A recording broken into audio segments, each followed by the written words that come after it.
Bismillaahi Raxmaani Raxiim. Maanta waxaynu barnaamijkeena ku soo qaadanaynaa qisooyinka saxaabiga jaliilka ah ee Cumar bin Khadaab radiyallahu canhu.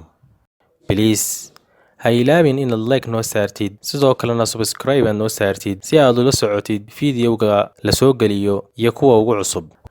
Qisadeena koowaad waxa ay ku saabsan tahay islaamnimadiisa iyo sida uu u islaamay. fadlan nagu caawi like, share iyo subscribe. Cumar bin Khadaab radiyallahu canhu waqtigii uuna islaamin ee waqtul jaahiliyadii wuxuu ahaa nin aad u adag, siiba ku adag muslimiinta. Wuxuu ahaa mid dhibaato badan ay muslimiintu ku qabaan. Muslimiintu sidoo kale way ka quusteen islaamnimadiisa markii ay arkeen madaxadeegiisa iyo cadaawadda uu hayo diinta islaamka. laakiin rasuulku sallallahu calayhi wasallam madaxadeega Cumar kamuu dhigin mid ka quusta islaamintiisa. Sidoo kale rasuulku wuxuu ku ducayn jiray Allaahumma acizza al-islaama bicumar.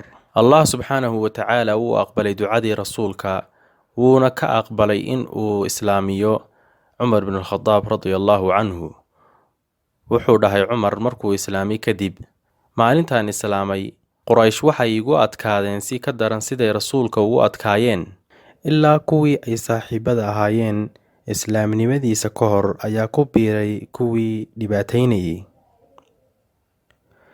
Raadka uu ku reebay Cumar islaamnimadiisa muslimiinta aad bay u weyneyd. Xataa muslimiintu way ku wada farxeen markii ay maqleen arrinkaas. Wuxuu yidhi Cabdullaahi ibn Mascuud, islaamnimada Cumar waxay ahayd furasho oo kale. Hijradiisuna waxay ahayd guul, xukunkiisuna wuxuu ahaa raxmad.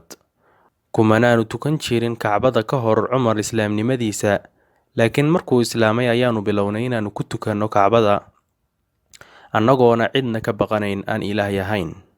Sidaas awgeed, muslimiinta tiradooda ayaa aad u korortay intuu islaamay Cumar kadib. Waxayna noqdeen 40 nin iyo 11 dumar oo muslimiin ah. Waxaa halkaa inoogu dhammaaday qaybtii koowaad ee qisooyinkii saxaabiga jaliilka ah ee Cumar bin Khadaab. Tani waxay ahayd xalqadda koowaad oo ah islaamnimadiisa. Fadlan sii faafi oo ku share garee meel kaste. Inta aynu xalqad kale ku kulmayno, waxaan idinkaga tegayaa assalaamu calaykum waraxmatullaahi wabarakaatuh.